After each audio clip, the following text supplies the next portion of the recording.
All right, Scott. Thanks for jumping on with me to do a 1 minute learning.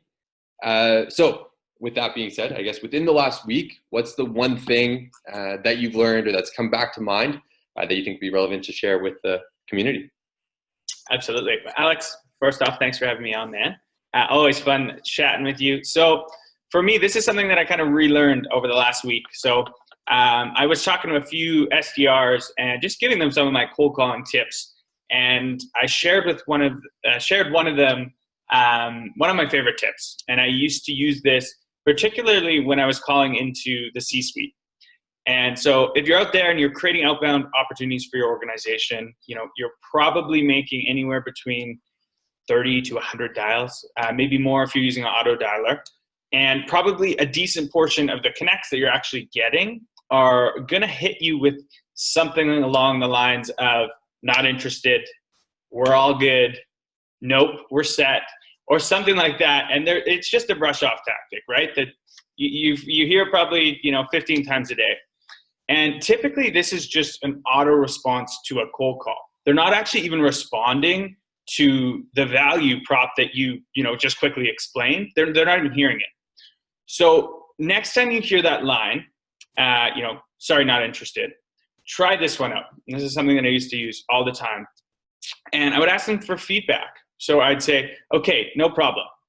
Quick question. I'm really trying to get better at this.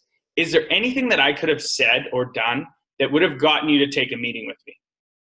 And this works in two ways. So number one, worst comes to worst, you get some free call coaching out of it. They'll let you know what you did well or what you didn't.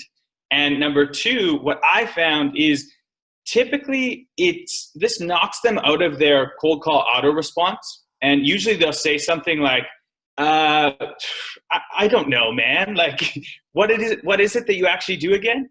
And then that gives you a chance to hit them with your value prop again. But in this time, it's a much less hostile environment, and they're actually listening to you. So that's one thing that I kind of relearned, and I urge everyone to give it a shot because it worked really well for me.